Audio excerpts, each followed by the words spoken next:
కాసాని ఈశ్వర్ యువతకు ఆదర్శమని డివైఎఫ్ఐ రాష్ట్ర అధ్యక్షులు కోట రమేష్ తెలిపారు. కాసాని ఈశ్వర్ ఆశయాలను సాధించాలని యువతకు పిలుపునిచ్చారు.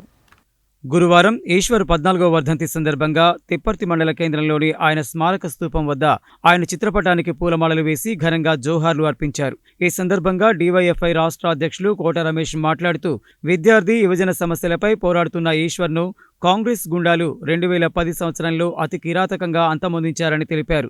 ఈశ్వర్ను భౌతికంగా దూరం చేశారు తప్ప అతని ఆశయాలను దూరం చేయలేరని అన్నారు. ఈశ్వర్ జీవితం విద్యార్థి యువతకు ఆదర్శమని తెలిపారు. ఆయన ఆశయాలను సాధించాలని యువతకు పిలుపునిచ్చారు.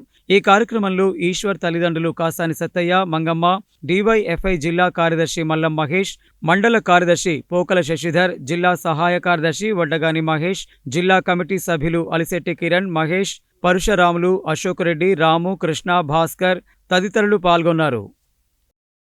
కామ్రేడ్ కాసాని ఈశ్వర్ వర్ధంతి ఆగస్టు 29 ఇదే రోజు నాడు 2010 సంవత్సరంలో కాసాని ఈశ్వర్ చిన్ననాటి నుండే విద్యార్థి ఉద్యమాలకు ఆకర్షితుడై ఆ తర్వాత యువజనోద్యమంలో యువజన సంఘం డివైఎఫ్ఐలో చేరిన తర్వాత అంచెలంచెలుగా తను నేర్చుకున్నటువంటి దాన్ని సమాజానికి ఏదో రకంగా ఉపయోగపడాలని చెప్పేసి పనిచేస్తున్న క్రమంలో నల్గొండ కాలేజీలో డిగ్రీ చదువుతున్న క్రమంలోనే యువజన సమస్యల మీద పనిచేస్తున్న దానికి డివైఎఫ్ఐలో పనిచేస్తున్న క్రమంలో ఆ విధంగా ఆకతాయిలు అమ్మాయిల్ని ర్యాగింగ్ పేరుతోటి ఇతర లైంగిక వేధింపుల పేరుతోటి ఆకతాయిలు వేధింపులకు గురి చేస్తుంటే వాళ్ళని ఎదిరించి వాళ్ళ యొక్క ఆట కట్టించి వాళ్ళ అమ్మాయిలకు రక్షణగా నిలబడ్డ దాంట్లో కాసాని ఈశ్వర్ ఆనాడు నల్గొండ కాలేజీలలో మంచి పేరున్నది.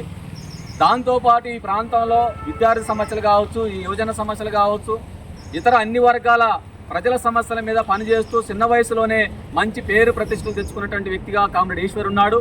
డివైఎఫ్ఐ నాయకుడిగా ఈ ప్రాంతంలో ఎక్కడ సమస్య ఉంటే అక్కడ డివైఎఫ్ఐ నాయకుడిగా కామ్రేడ్ కాసాని ఈశ్వరు అన్ని సమస్యల మీద మాట్లాడేవాడు, గొంతెత్తేవాడు. ఆ రకంగా అన్ని వర్గాల సమస్యల కోసం తాను పనిచేస్తున్న క్రమంలో ఈ ప్రాంతంలో కాసాని ఈశ్వర్ అంటే డివైఎఫ్ఐ యువజన నాయకుడిగా మంచి పేరు ప్రతిష్టలు సంపాదించుకున్నాడు. అందుకని ఎక్కడ ఇబ్బందులున్నా, ఎక్కడ ఎవరికి ఏ ఆటంకం వచ్చినా, ఏ సమస్యలు వచ్చినా దాని మీద నిలదించేవాడు, మాట్లాడేవాడు ఎవరంటే కాసాని ఈశ్వర్ అని చెప్పేసి తిప్పర్తి మండలంలో మంచి పేరు ప్రతిష్టలు కూడా తీసుకుని వచ్చాడు. ఆ రకంగా అనేక రకాల సమస్యల మీద పనిచేస్తున్న క్రమంలోనే ఆ యొక్క మంచి పేరు వస్తున్నటువంటి దాన్ని చూసి సహించలేక ఓర్వలేక కాంగ్రెస్ నరహంతకులు ఏ విధంగానైనా కామ్రేడ్ కాసాని ఈశ్వర్ను మట్టిపెట్టాలి, కామ్రేడ్ కాసాని ఈశ్వర్ ఇక్కడ ఈ ప్రాంతంలో కాంగ్రెస్ పార్టీ విధానాలను ప్రశ్నిస్తూ ఉన్నాడు, ప్రజలకు అండగా నిలబడతా ఉన్నాడు, మా యొక్క పేరు ప్రతిష్టలు కూడా పోతా ఉన్నాయి కాబట్టి అతను అంతమొందించాలని చెప్పేసి కుట్రపని ఇవాళ కామ్రేడ్ కాసాని ఈశ్వర్ని 14 సంవత్సరాల క్రితం అత్యంత కిరాతకంగా హై స్కూల్ క్రీడా ప్రాంగణంలో హత్య చేసి ఉన్నటువంటి పరిస్థితి ఉన్నది. అందుకనే కామ్రేడ్ కాసాని ఈశ్వర్ని నరహంతక కాంగ్రెస్ గుండాలు కిరాతకంగా హత్య చేసినప్పటికీ ఆయన ఆశయాలను మాత్రం ఒమ్ము చేయలేకపోయారు. ఆయన ఆశయాలు ఇప్పటికి కూడా కొనసాగుతూ ఉన్నాయి. డివైఎఫ్ఐ కామ్రేడ్ కాసాని ఈశ్వర్ యొక్క ఆశయ సాధన కోసం పునరంకితమై పనిచేస్తూ ఉంది.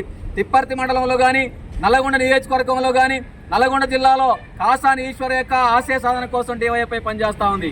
భారత Communist Party Marxist comrade Eshwar యొక్క ఆశయ సాధన కోసం ఈ ప్రాంతంలో అనేక ప్రజా ఉద్యమాలు నిర్వహిస్తూ ఉంది.